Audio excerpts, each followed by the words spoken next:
ಓಂ ಶ್ರೀ ಗುರುಭ್ಯೋ ನಮಃ ಹರಿ ಓಂ. ಓಂ ಕಾತ್ಯಾಯನಾಯ ವಿದ್ಮಹೇ ಕನ್ಯಾಕುಮಾರಿ ಧೀಮಹಿ ತನ್ನೋ ದುರ್ಗಿ ಪ್ರಚೋದಯಾತ್. ಓಂ ಶ್ರೀ ಶಿವಂ ಗುರುಭ್ಯೋ ನಮಃ. ಆತ್ಮೀಯ ವೀಕ್ಷಕರಿಗೆಲ್ಲರಿಗೂ ಕೂಡ ಚಂದ್ರಶೇಖರ್ ಮಾಡುವಂತಹ ಆತ್ಮೀಯ ನಮಸ್ಕಾರಗಳು. ಎಲ್ಲರಿಗೂ ಕೂಡ ಜ್ಯೋತಿರ್ಮಯ ನಾಡಿ ಆಸ್ಟ್ರಾಲಜಿ ಯೂಟ್ಯೂಬ್ ಚಾನೆಲ್ಗೆ ಸ್ವಾಗತವನ್ನು ಬಯಸ್ತಾ ನಾವು ಈ ದಿನ ವಾರ ಭವಿಷ್ಯವನ್ನ ತಿಳ್ಕೊಳ್ಳೋಕೆ ಹೋಗೋಣ. 16ನೇ ತಾರೀಕಿನಿಂದ 22ನೇ ತಾರೀಕಿನವರೆಗೂ ಕೂಡ ದ್ವಾದಶ ರಾಶಿಗಳಿಗೆ ಯಾವ ವಿಚಾರದಲ್ಲಿ ಅನುಕೂಲ ಮತ್ತು ಯಾವ ಒಂದು ವಿಚಾರದಲ್ಲಿ ಅನಾನುಕೂಲಗಳಿರ್ತಕ್ಕಂಥದ್ದು ಮತ್ತು ಪರಿಹಾರಾರ್ಥವಾಗಿ ಯಾವ ದೇವತೆಯನ್ನು ಆರಾಧನೆ ಮಾಡ್ಕೊಬೇಕು ಅನ್ನುವಂತಹ ಒಂದು ವಿಚಾರಗಳನ್ನು ಸಂಕ್ಷಿಪ್ತವಾಗಿ ಗೋಚಾರ ರೀತ್ಯ ತಿಳ್ಕೊಳ್ತಾ ಹೋಗೋಣ. ನೋಡಿ, ಇದ್ಯಾವುದು ಕೂಡ ವೈಯಕ್ತಿಕ ಜಾತಕದ ಒಂದು ವಿಚಾರಗಳಲ್ಲ. ಗೋಚಾರ ರೀತ್ಯ ದ್ವಾದಶ ರಾಶಿಗಳಿಗೆ ಯಾವ ರೀತಿ ಇರ್ತಕ್ಕಂಥ ಒಂದು ವಿಚಾರ ಅನ್ನುವಂಥದ್ದನ್ನು ಮಾತ್ರ ನಾವು ತಿಳ್ಕೊಬಹುದಾಗಿರುತ್ತೆ. ಎಲ್ಲರೂ ಕೂಡ ನಮ್ಮ ಫೇಸ್ಬುಕ್ ಪೇಜನ್ನು ಫಾಲೋ ಮಾಡಿ, ಅದೇ ರೀತಿ ಯೂಟ್ಯೂಬ್ ಚಾನಲ್ಗೂ ಕೂಡ ಸಬ್ಸ್ಕ್ರೈಬ್ ಮಾಡ್ಕೊಳ್ಳಿ ಅಂತ ಕೇಳ್ಕೊಳ್ತಾ, ಈಗ ಕಾಲಪುರುಷನ ಮೊದಲನೇ ರಾಶಿಯಾದಂತಹ ಮೇಷರಾಶಿಯವರಿಗೆ ನೋಡಿ, ಈ ವಾರ ಅವರಿಗೆ ಭೂಮಿ ವಿಚಾರಗಳಲ್ಲಿ ಬಹಳಷ್ಟು ಅನುಕೂಲ ಆಗುವಂತಹ ಒಂದು ಸಾಧ್ಯತೆಗಳು ಅತಿ ಹೆಚ್ಚಾಗಿರ್ತಕ್ಕಂಥದ್ದು. ಇನ್ನು ಲೆಕ್ಕ ಪರಿಶೋಧಕರು, ಆಡಿಟರ್ಸ್ಗೆ ಒಳ್ಳೆ ಲಾಭ ಆಗ್ತಕ್ಕಂಥ ಒಂದು ಸಾಧ್ಯತೆಗಳು ಈ ವಾರ ಇರತಕ್ಕಂಥದ್ದು. ಇನ್ನು ಪತ್ರಕರ್ತರು ಮತ್ತು ಮೀಡಿಯಾ ಫೀಲ್ಡ್ ಅಲ್ಲಿ ಇರ್ತಕ್ಕಂತಹ ಮೇಷರಾಶಿಯವರಿಗೆ ಬಹಳಷ್ಟು ಅನುಕೂಲಗಳಾಗುವಂತಹ ಒಂದು ಸಾಧ್ಯತೆಗಳು ಅತಿ ಹೆಚ್ಚಾಗಿರ್ತಕ್ಕಂಥದ್ದು. ಇನ್ನು ಶತ್ರುಗಳ ಒಂದು ವಿಚಾರವಾಗಿ ಸ್ವಲ್ಪ ಎಚ್ಚರಿಕೆಯನ್ನು ವಹಿಸಬೇಕಾಗುತ್ತೆ. ಈ ಒಂದು ವಿಚಾರದಲ್ಲಿ ಮೇಷರಾಶಿಯವರು ಸ್ವಲ್ಪ ಎಚ್ಚರಿಕೆಯಾಗಿರ್ಬೇಕಾಗುತ್ತೆ. ಇನ್ನು ವೃತ್ತಿ ಕ್ಷೇತ್ರದಲ್ಲಿ ಹಣಕಾಸು ಮತ್ತು ವ್ಯಾಪಾರ ವ್ಯವಹಾರಗಳಲ್ಲಿ ಅತ್ಯಂತ ಜಯಪ್ರದವಾಗಿ ಶುಭ ಫಲಗಳನ್ನು ಈ ವಾರ ಮೇಷರಾಶಿಯವರು ಅನುಭವಿಸುವಂತ ಒಂದು ವಿಶೇಷತೆ ಗೋಚಾರ ರೀತಿ ಇರುವಂಥದ್ದು. ಇನ್ನು ಕಾಲಪುರುಷನ 2ನೇ ರಾಶಿಯಾದಂತಹ ವೃಷಭ ರಾಶಿ ನೋಡಿ, ವೃಷಭ ರಾಶಿಯವರಿಗೆ ಕೌಟುಂಬಿಕ ವಿಚಾರಗಳಲ್ಲಿ ಶಾಂತಿ ಮತ್ತು ನೆಮ್ಮದಿ ದೊರೆಯುವಂಥದ್ದು. ಹಣಕಾಸಿನ ಒಂದು ವಿಚಾರಗಳಲ್ಲಿ ಬಹಳಷ್ಟು ಅನುಕೂಲಗಳಾಗುವಂತಹ ಒಂದು ಸಾಧ್ಯತೆಗಳು ಮತ್ತು ಅವರ ಒಂದು ವಾಕ್ಚಾತುರ್ಯದಿಂದ ಇನ್ನೂ ಹೆಚ್ಚಿನ ರೀತಿಯಲ್ಲಿ ಅವರ ಒಂದು ವ್ಯವಹಾರಗಳಲ್ಲಿ ಅನುಕೂಲಗಳಾಗುವಂತಹ ಒಂದು ಸಾಧ್ಯತೆಗಳು ಅತಿ ಹೆಚ್ಚಾಗಿರುತ್ತೆ. ಇನ್ನು ಪ್ರಾಪರ್ಟಿಯನ್ನ ಈಗಾಗಲೇ ಸೇಲ್ ಮಾಡಬೇಕು ಅಂತ ಪ್ರಯತ್ನ ಪಡ್ತಾ ಇರೋರಿಗೆ ನೋಡಿ, ಈ ವಾರ ಅನುಕೂಲ ಆಗುವಂತ ಒಂದು ಸಾಧ್ಯತೆ ಇರುತ್ತೆ. ಅದೇ ವಿಧವಾಗಿ ಹೊಸದಾಗಿ ಪ್ರಾಪರ್ಟಿಯನ್ನ ಖರೀದಿ ಮಾಡಬೇಕು ಅಂತ ಪ್ರಯತ್ನವನ್ನ ಮಾಡ್ತಾ ಇರತಕ್ಕಂತಹ ವೃಷಭ ರಾಶಿಯ ಜಾತಕರಿಗೆ ಅನುಕೂಲ ಆಗುವಂತ ಒಂದು ಸಾಧ್ಯತೆಗಳು ಈ ವಾರ ಇರತಕ್ಕಂಥದ್ದು. ಇನ್ನು ವಿದ್ಯಾರ್ಥಿಗಳಿಗೂ ಕೂಡ ವೃಷಭ ರಾಶಿಯ ವಿದ್ಯಾರ್ಥಿಗಳಿಗೆ ಬಹಳಷ್ಟು ಅನುಕೂಲ ಮತ್ತು ಉತ್ತಮ ಜ್ಞಾನ ಪ್ರಾಪ್ತಿಯಾಗುವಂತ ಒಂದು ಸಾಧ್ಯತೆಗಳು ಈ ವಾರ ಇರತಕ್ಕಂಥದ್ದು. ಇನ್ನು ಪರಿಹಾರಾರ್ಥವಾಗಿ ಲಕ್ಷ್ಮೀನಾರಾಯಣರ ಆರಾಧನೆ ಮಾಡೋದ್ರಿಂದ ವೃಷಭ ರಾಶಿಯವರಿಗೆ ಈ ವಾರ ಹೆಚ್ಚಿನ ರೀತಿಯಲ್ಲಿ ಅವರು ಶುಭ ಫಲಗಳನ್ನು ಪಡ್ಕೊಬಹುದಾಗಿರುತ್ತೆ. ನೋಡಿ, ಕಾಲಪುರುಷನ 3ನೇ ರಾಶಿಯಾದಂತಹ ಮಿಥುನ ರಾಶಿ ನೋಡಿ, ಮಿಥುನ ರಾಶಿಯವರಿಗೆ ಈ ವಾರ ಅವ್ರು ಮಾಡ್ತಾ ಇರತಕ್ಕಂತಹ ವೃತ್ತಿ ಕ್ಷೇತ್ರದಲ್ಲಿ ಕೀರ್ತಿ, ಯಶಸ್ಸು ಮತ್ತು ಲಾಭ ಪ್ರಾಪ್ತಿಯಾಗುವಂತಹ ಒಂದು ಸಾಧ್ಯತೆಗಳು ಅತಿ ಹೆಚ್ಚಾಗಿರ್ತಕ್ಕಂಥದ್ದು. ಅದೇ ವಿಧವಾಗಿ ಮಿಥುನ ರಾಶಿಯ ರಾಜಕಾರಣಿಗಳಿಗೂ ಕೂಡ ಬಹಳಷ್ಟು ಅನುಕೂಲ ಮತ್ತು ಅವರ ಒಂದು ಕಾರ್ಯವ್ಯಾಪ್ತಿಯಲ್ಲಿ ಬಹಳಷ್ಟು ಶುಭ ಪ್ರಾಪ್ತಿಯಾಗುವಂತಹ ಒಂದು ಸಾಧ್ಯತೆಗಳು ಅತಿ ಹೆಚ್ಚಾಗಿರುತ್ತೆ. ಇನ್ನು ಪಿತ್ರಾರ್ಜಿತ ಆಸ್ತಿಯ ಒಂದು ವಿಚಾರದಲ್ಲಿ ಕೂಡ ಮಿಥುನ ರಾಶಿಯವರಿಗೆ ಅನುಕೂಲಗಳಾಗುವಂತಹ ಒಂದು ಸಾಧ್ಯತೆಗಳು, ಭೂಮಿ ವಿಚಾರಗಳಲ್ಲಿ ಅವರಿಗೆ ಅನುಕೂಲ ಆಗುವಂತಹ ಒಂದು ಸಾಧ್ಯತೆಗಳು ಅತಿ ಹೆಚ್ಚಾಗಿರ್ತಕ್ಕಂಥದ್ದು. ಶ್ರೀರಾಮ ದೇವರ ಒಂದು ಆರಾಧನೆ ಮಾಡಿಕೊಳ್ಳೋದ್ರಿಂದ ಮಿಥುನ ರಾಶಿಯವರಿಗೆ ಇನ್ನೂ ಹೆಚ್ಚಿನ ರೀತಿಯಲ್ಲಿ ಶುಭ ಫಲವನ್ನು ಪಡಿಬಹುದಾಗಿರುತ್ತೆ. ಕರ್ಕಾಟಕ ರಾಶಿಯವರಿಗೆ ನೋಡಿ, ಈ ವಾರ 4ನೇ ರಾಶಿ ಕರ್ಕಾಟಕ ರಾಶಿಯವರಿಗೆ ಯಾರೆಲ್ಲ ಫಾರಿನ್ ಟ್ರಾವೆಲ್ ಮಾಡಬೇಕು ಅನ್ಕೊಂಡಿರ್ತಾರೆ ಅವರಿಗೆ ಅನುಕೂಲಗಳಾಗುವಂತಹ ಒಂದು ಸಾಧ್ಯತೆಗಳು ಅತಿ ಹೆಚ್ಚಾಗಿರುತ್ತೆ. ಸೋದರ ಮತ್ತು ಸೋದರಿಯರ ಒಂದು ವಿಚಾರದಲ್ಲಿ ಬಹಳಷ್ಟು ಪರಸ್ಪರ ಸಹಾಯ ಸಹಕಾರಗಳು ದೊರೆಯುವಂಥದ್ದು. ಇನ್ನು ಭೂಮಿ ವಿಚಾರಗಳಲ್ಲಿ ಅನುಕೂಲ ಆಗುವಂತಹ ಒಂದು ಸಾಧ್ಯತೆ ಕರ್ಕಾಟಕ ರಾಶಿಯವರಿಗೆ ಇರುವಂಥದ್ದು. ಇನ್ನು ಲೆಕ್ಕ ಪರಿಶೋಧಕರಿಗೆ ಮತ್ತು ಮೀಡಿಯಾ ಫೀಲ್ಡ್ ಅಲ್ಲಿ ಇರ್ತಕ್ಕಂಥ ಕರ್ಕಾಟಕ ರಾಶಿಯವರಿಗೆ ಅತ್ಯಂತ ಶುಭ ಮತ್ತು ಲಾಭ ಆಗುವಂತಹ ಒಂದು ಸಾಧ್ಯತೆಗಳು ಅತಿ ಹೆಚ್ಚಾಗಿರುತ್ತೆ. ಲಕ್ಷ್ಮೀ ನರಸಿಂಹಸ್ವಾಮಿಯ ಒಂದು ಆರಾಧನೆ ಮಾಡೋದ್ರಿಂದ ಕರ್ಕಾಟಕ ರಾಶಿಯವರಿಗೆ ಇನ್ನೂ ಹೆಚ್ಚಿನ ರೀತಿಯಲ್ಲಿ ಶುಭ ಫಲಗಳನ್ನು ಪಡ್ಕೊಬಹುದಾಗಿರುತ್ತೆ. ಇನ್ನು ಕಾಲಪುರುಷನ 5ನೇ ರಾಶಿ ಸಿಂಹರಾಶಿ ನೋಡಿ, ಸಿಂಹರಾಶಿಯವರಿಗೆ ಈ ವಾರ ದಾಂಪತ್ಯ ವಿಚಾರದಲ್ಲಿ ಬಹಳಷ್ಟು ಅನುಕೂಲಗಳಾಗುವಂಥ ಒಂದು ಸಾಧ್ಯತೆ ಇರುತ್ತೆ. ಇನ್ನು ಎಜುಕೇಷನ್ ಇನ್ಸ್ಟಿಟ್ಯೂಟ್ಸ್ ನಡೆಸ್ತಾ ಇರ್ತಕ್ಕಂಥ ಸಿಂಹರಾಶಿಯ ಜಾತಕರಿಗೆ ಒಳ್ಳೆ ಲಾಭ ಆಗುವಂಥ ಒಂದು ಸಾಧ್ಯತೆಗಳು. ಇನ್ನು ಹಣಕಾಸಿನ ಒಂದು ವಿಚಾರದಲ್ಲಿ ಆರ್ಥಿಕ ಪ್ರಗತಿ ಉಂಟಾಗುವಂಥ ಒಂದು ಸಾಧ್ಯತೆಗಳು. ಕೌಟುಂಬಿಕ ವಿಚಾರಗಳಲ್ಲಿ ಶಾಂತಿ ನೆಮ್ಮದಿ ಇರುವಂಥ ಒಂದು ಸಾಧ್ಯತೆಗಳಿರುತ್ತೆ.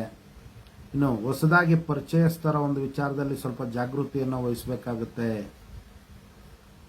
ಶಿವನ ಆರಾಧನೆ ಮಾಡೋದ್ರಿಂದ ಸಿಂಹರಾಶಿಯವರಿಗೆ ಈ ವಾರ ಇನ್ನೂ ಹೆಚ್ಚಿನ ರೀತಿಯಲ್ಲಿ ಶುಭ ಫಲವನ್ನು ಪಡಿಬಹುದಾಗಿರುತ್ತೆ. ಇನ್ನು ಕನ್ಯಾ ರಾಶಿ ನೋಡಿ, ಕನ್ಯಾ ರಾಶಿಯ ಜಾತಕರಿಗೆ ವೈವಾಹಿಕ ಜೀವನದ ಒಂದು ವಿಚಾರದಲ್ಲಿ ಅನುಕೂಲಗಳಾಗುವಂಥ ಒಂದು ಸಾಧ್ಯತೆ ಇರುತ್ತೆ. ಇನ್ನು ವಿವಾಹ ಪ್ರಯತ್ನಗಳಲ್ಲಿ ಅವರಿಗೆ ಈ ವಾರ ಶುಭ ಸಮಾಚಾರಗಳು ಅಥವಾ ಹೊಸ ಹೊಸ ಅವಕಾಶಗಳು ಬರುವಂಥ ಒಂದು ಸಾಧ್ಯತೆಗಳು ಮತ್ತು ಆರ್ಥಿಕವಾಗಿ ಹಣಕಾಸಿನ ಒಂದು ವಿಚಾರದಲ್ಲಿ ಕೂಡ ಅವ್ರಿಗೆ ಹಣಕಾಸು ಅವರ ಒಂದು ಸ್ಯಾಟಿಸ್ಫ್ಯಾಕ್ಷನ್ಗೆ ತಕ್ಕ ರೀತಿಯಲ್ಲಿ ಈ ವಾರ ಅವರಿಗೆ ಬಹಳಷ್ಟು ಅನುಕೂಲಗಳಾಗುವಂಥ ಒಂದು ಸಾಧ್ಯತೆ ಇರುತ್ತೆ. ಇನ್ನು ಸ್ಟಾಕ್ ಮಾರ್ಕೆಟ್ ಬಿಸ್ನೆಸ್ ಮಾಡ್ತಾ ಇರತಕ್ಕಂತಹ ಕನ್ಯಾ ರಾಶಿಯ ಜಾತಕರಿಗೆ ವಿಶೇಷವಾದಂತಹ ಲಾಭ ಬರುವಂತಹ ಒಂದು ಸಾಧ್ಯತೆ ಈ ವಾರ ಇರತಕ್ಕಂಥದ್ದು. ಇನ್ನು ಪರಿಹಾರಾರ್ಥವಾಗಿ ಸ್ತ್ರೀ ದೇವತೆಯ ಆರಾಧನೆ ಮಾಡ್ಕೊಳ್ಳೋದ್ರಿಂದ, ಗ್ರಾಮ ದೇವತೆಯ ಆರಾಧನೆ ಮಾಡ್ಕೊಳ್ಳೋದ್ರಿಂದ ಇನ್ನೂ ಹೆಚ್ಚಿನ ರೀತಿಯಲ್ಲಿ ಶುಭ ಫಲವನ್ನು ಪಡಿಬಹುದಾಗಿರುತ್ತೆ. ಇನ್ನು ಕಾಲಪುರುಷನ 7ನೇ ರಾಶಿ ತುಲಾರಾಶಿ ನೋಡಿ, ತುಲಾರಾಶಿಯವರಿಗೆ ಈ ವಾರ ಖರ್ಚುಗಳು ಅತಿ ಹೆಚ್ಚಾಗುವಂತ ಒಂದು ಸಾಧ್ಯತೆ ಇರುತ್ತೆ. ಆದ್ರಿಂದ ಅನಾವಶ್ಯಕವಾದಂತಹ ಒಂದು ಖರ್ಚಿನ ವಿಚಾರದಲ್ಲಿ ಸ್ವಲ್ಪ ಎಚ್ಚರಿಕೆಯನ್ನು ವಹಿಸಬೇಕಾಗುತ್ತೆ. ಇನ್ನು ಕೌಟುಂಬಿಕವಾಗಿ ಶಾಂತಿ ನೆಮ್ಮದಿ ದೊರೆಯುವಂತಹ ಒಂದು ಸಾಧ್ಯತೆಗಳು, ಆರ್ಥಿಕವಾಗಿ ಉನ್ನತವಾದಂತಹ ಪ್ರಯತ್ನಗಳನ್ನು ಮಾಡುವಂತಹ ಒಂದು ಸಾಧ್ಯತೆಗಳು ಅತಿ ಹೆಚ್ಚಾಗಿ ತುಲಾರಾಶಿಯವರಿಗೆ ವಾರ ಇರತಕ್ಕಂಥದ್ದು. ಇನ್ನು ಪ್ರೀತಿ ಪ್ರೇಮದ ಒಂದು ವಿಚಾರಗಳಲ್ಲಿ ಅನಿರೀಕ್ಷಿತವಾದಂತಹ ಒಂದು ವಾತಾವರಣ ಸೃಷ್ಟಿಯಾಗುವಂತಹ ಒಂದು ಸಾಧ್ಯತೆ ಇರುತ್ತೆ. ಅದರಿಂದ ಸ್ವಲ್ಪ ಎಚ್ಚರಿಕೆಯನ್ನು ವಹಿಸಬೇಕಾಗುತ್ತೆ. ಇನ್ನು ತುಲಾರಾಶಿಯ ರೈತ ಬಾಂಧವರಿಗೂ ಕೂಡ ಅವರು ಮಾಡುವಂತಹ ವ್ಯಾಪಾರ ವ್ಯವಹಾರಗಳಲ್ಲಿ ಲಾಭ ಪ್ರಾಪ್ತಿಯಾಗುವಂತಹ ಒಂದು ಸಾಧ್ಯತೆಗಳಿರುತ್ತೆ. ಇನ್ನು ಪರಿಹಾರಾರ್ಥವಾಗಿ ಗ್ರಾಮ ದೇವತೆಯನ್ನು ಆರಾಧನೆ ಮಾಡ್ಕೊಳ್ಳೋದ್ರಿಂದ ತುಲಾರಾಶಿಯವರಿಗೂ ಹೆಚ್ಚಿನ ಒಂದು ಅನುಕೂಲಗಳನ್ನು ಪಡ್ಕೊಬಹುದಾಗಿರುತ್ತೆ. ಇನ್ನು ವೃಶ್ಚಿಕ ರಾಶಿಯವರಿಗೆ ಈ ವಾರ ಆರೋಗ್ಯದ ಒಂದು ವಿಚಾರಗಳಲ್ಲಿ ಸ್ವಲ್ಪ ಏರುಪೇರಾಗುವಂತ ಒಂದು ಸಾಧ್ಯತೆ ಇರುತ್ತೆ. ಇನ್ನು ವಿದೇಶ ಪ್ರಯಾಣಕ್ಕೆ ಪ್ರಯತ್ನ ಮಾಡ್ತಾ ಇರ್ತಕ್ಕಂಥ ವೃಶ್ಚಿಕ ರಾಶಿಯ ಜಾತಕರಿಗೆ ಸ್ವಲ್ಪ ಅನುಕೂಲಗಳಾಗುವಂತ ಒಂದು ಸಾಧ್ಯತೆಗಳು. ಇನ್ನು ವೃಶ್ಚಿಕ ರಾಶಿಯ ಆಡಿಟರ್ಸ್ ಯಾರಿರ್ತಾರೆ, ಮೀಡಿಯಾ ಫೀಲ್ಡ್ ಅಲ್ಲಿ ಯಾರಿರ್ತಾರೆ, ಅವ್ರಿಗೂ ಕೂಡ ಅನುಕೂಲಗಳಾಗುವಂತ ಒಂದು ಸಾಧ್ಯತೆ ಇರುತ್ತೆ. ಇನ್ನು ಹಣಕಾಸಿನ ಒಂದು ವಿಚಾರಗಳಲ್ಲಿ ರಿಕವರಿ ಆಗುವಂತಹ ಒಂದು ಸಾಧ್ಯತೆಗಳು. ಈಗಾಗಲೇ ಅವರು ಹಣಕಾಸಿನ ಒಂದು ವಿಚಾರದಲ್ಲಿ ಸಮಸ್ಯೆಯನ್ನು ಅನುಭವಿಸ್ತಾ ಇದ್ರೆ ಅವರ ಹಣ ರಿಕವರಿ ಆಗುವಂತ ಒಂದು ಸಾಧ್ಯತೆ ಇರುತ್ತೆ. ಅಥವಾ ಹೊಸದಾಗಿ ಇವರು ಏನಾದರೂ ಲೋನ್ಗೆ ಅಪ್ಲಿಕೇಶನ್ ಹಾಕೊಂಡಿದ್ರೆ ಅದು ಕೂಡ ಅವ್ರಿಗೆ ಅನುಕೂಲಗಳಾಗುವಂತ ಒಂದು ಸಾಧ್ಯತೆಗಳು ಇರುತ್ತೆ. ಪರಿಹಾರಾರ್ಥವಾಗಿ ಲಕ್ಷ್ಮೀನಾರಾಯಣರ ಒಂದು ಆರಾಧನೆ ಮಾಡೋದ್ರಿಂದ ವೃಶ್ಚಿಕ ರಾಶಿಯವರಿಗೆ ಇನ್ನೂ ಹೆಚ್ಚಿನ ರೀತಿಯಲ್ಲಿ ಶುಭ ಫಲವನ್ನು ಪಡಿಬಹುದಾಗಿರುತ್ತೆ. ಇನ್ನು ಕಾಲಪುರುಷನ 9ನೇ ರಾಶಿ ಧನಸ್ಸು ರಾಶಿ. ಈ ಧನಸ್ಸು ರಾಶಿಯವರಿಗೆ ಈ ವಾರ ಹಣಕಾಸಿನ ಒಂದು ವಿಚಾರಗಳಲ್ಲಿ ಶಾಂತಿ ನೆಮ್ಮದಿ ದೊರೆಯುವಂಥದ್ದು. ಹಳೆಯ ಸಾಲಗಳು ಅವರಿಗೆ ರಿಕವರಿ ಆಗಬೇಕಾಗಿದ್ರೆ ಅದೆಲ್ಲವೂ ಕೂಡ ಅವರಿಗೆ ಅನುಕೂಲಗಳಾಗುವಂಥ ಒಂದು ಸಾಧ್ಯತೆಗಳಿರ್ತಕ್ಕಂಥದ್ದು. ಕುಟುಂಬ ವಿಚಾರಗಳಲ್ಲಿ ಬಹಳಷ್ಟು ಶಾಂತಿ ನೆಮ್ಮದಿ ದೊರೆಯುವಂಥದ್ದು. ಇನ್ನು ಪ್ರಾಪರ್ಟಿ ವಿಚಾರಗಳಲ್ಲಿ ಅವ್ರಿಗೆ ಅನುಕೂಲಗಳಾಗುವಂಥ ಒಂದು ಸಾಧ್ಯತೆಗಳು ಅತಿ ಹೆಚ್ಚಾಗಿರ್ತಕ್ಕಂಥದ್ದು. ಪರಿಹಾರಾರ್ಥವಾಗಿ ಶಿವನ ಆರಾಧನೆ ಮಾಡೋದ್ರಿಂದ ಇನ್ನೂ ಹೆಚ್ಚಿನ ರೀತಿಯಲ್ಲಿ ಇವರು ಶುಭ ಫಲವನ್ನು ಪಡಿಬಹುದಾಗಿರುತ್ತೆ. ಇನ್ನು ಕಾಲಪುರುಷನ 10ನೇ ರಾಶಿ ಮಕರ ರಾಶಿ ನೋಡಿ, ಮಕರ ರಾಶಿಯವರಿಗೆ ಅವ್ರು ಮಾಡ್ತಾ ಇರ್ತಕ್ಕಂಥ ಒಂದು ಕೆಲಸ ಕಾರ್ಯಗಳಲ್ಲಿ ಅತಿ ಹೆಚ್ಚು ಧೈರ್ಯ ಮತ್ತು ಸಾಹಸಗಳು ಜಾಸ್ತಿ ಆಗುವಂಥದ್ದು. ಅವರ ಪ್ರಯತ್ನದಿಂದ ಇನ್ನೂ ಹೆಚ್ಚಿನ ರೀತಿಯಲ್ಲಿ ಅವರ ಒಂದು ಆರ್ಥಿಕ ಪ್ರಗತಿ ಉಂಟಾಗ್ತಕ್ಕಂಥದ್ದು. ವ್ಯಾಪಾರ ವ್ಯವಹಾರಗಳಲ್ಲಿ ಜಯಪ್ರಾಪ್ತಿಯಾಗುವಂಥದ್ದು. ವೃತ್ತಿ ಕ್ಷೇತ್ರಗಳಲ್ಲಿ ಹೆಸರು ಕೀರ್ತಿ ಗಳಿಸುವಂಥ ಒಂದು ಸಾಧ್ಯತೆ ಈ ವಾರ ಅವ್ರಿಗಿರ್ತಕ್ಕಂಥದ್ದು. ಪರಿಹಾರಾರ್ಥವಾಗಿ ಶ್ರೀರಾಮ ದೇವರನ್ನ ಆರಾಧನೆ ಮಾಡ್ಕೊಳ್ಳೋದ್ರಿಂದ ಅವ್ರಿಗೆ ಇನ್ನೂ ಹೆಚ್ಚಿನ ಶ್ರೇಯಸ್ಸನ್ನು ಅವ್ರು ಪಡ್ಕೊಳ್ಬಹುದಾಗಿರುತ್ತೆ. ಇನ್ನು ಕಾಲಪುರುಷನ 11ನೇ ರಾಶಿ ಕುಂಭರಾಶಿ ನೋಡಿ, ಕುಂಭರಾಶಿಯವರಿಗೆ ಈ ವಾರ ಅವ್ರು ಮಾಡ್ತಾ ಇರ್ತಕ್ಕಂಥ ಒಂದು ಕೆಲಸಗಳಲ್ಲಿ ಕೀರ್ತಿ ಯಶಸ್ಸು ಮತ್ತು ಸಾಮಾಜಿಕ ಮನ್ನಣೆ ದೊರೆಯುವಂಥ ಒಂದು ಸಾಧ್ಯತೆಗಳಿರುತ್ತೆ.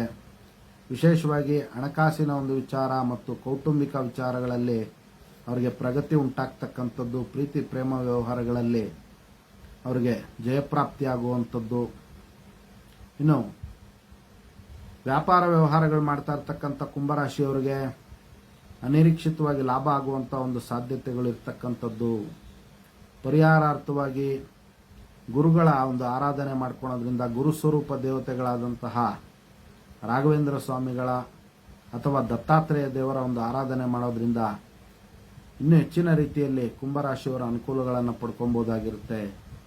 ನೀವು ನೋಡಿ, ಕಾಲಪುರುಷನ 12ನೇ ರಾಶಿ ಮೀನರಾಶಿಯವರಿಗೆ ಈ ವಾರ ಆರೋಗ್ಯದ ಒಂದು ವಿಚಾರಗಳಲ್ಲಿ ಸ್ವಲ್ಪ ಎಚ್ಚರಿಕೆಯನ್ನು ವಹಿಸಬೇಕಾಗುತ್ತೆ. ಅವರಿಗೆ ಕಫ ಸಂಬಂಧಿ ಒಂದು ವಿಚಾರದಲ್ಲಿ ಅನಾನುಕೂಲಗಳಾಗುವಂಥದ್ದು, ಕಫ ಸಂಬಂಧಿ ಸಮಸ್ಯೆಗಳು ಅವರನ್ನು ಕಾಡುವಂಥ ಒಂದು ಸಾಧ್ಯತೆ ಇರುತ್ತೆ. ಉಳಿದಂತೆ ಕೌಟುಂಬಿಕ ವಿಚಾರಗಳು ಮತ್ತು ಆರ್ಥಿಕ ವಿಚಾರಗಳಲ್ಲಿ ಬಹಳಷ್ಟು ಅನುಕೂಲಗಳಾಗುವಂಥದ್ದು, ವ್ಯಾಪಾರ ವ್ಯವಹಾರಗಳಲ್ಲಿ ಬಹಳಷ್ಟು ಪ್ರಗತಿಯನ್ನು ಮೀನರಾಶಿಯವರು ಸಾಧಿಸುವಂಥ ಒಂದು ಸಾಧ್ಯತೆ ಇರುತ್ತೆ. ಲಕ್ಷ್ಮೀನಾರಾಯಣ ದೇವರ ಒಂದು ಆರಾಧನೆ ಮಾಡ್ಕೊಳ್ಳೋದ್ರಿಂದ ಮೀನರಾಶಿಯವರಿಗೆ ಇನ್ನೂ ಹೆಚ್ಚಿನ ಶುಭ ಫಲಗಳು ಪ್ರಾಪ್ತಿಯಾಗುತ್ತೆ. ಇದಿಷ್ಟು ಕೂಡ ಈ ವಾರದ ಒಂದು ವಾರ ಭವಿಷ್ಯ ಆಗಿರ್ತಕ್ಕಂಥದ್ದು.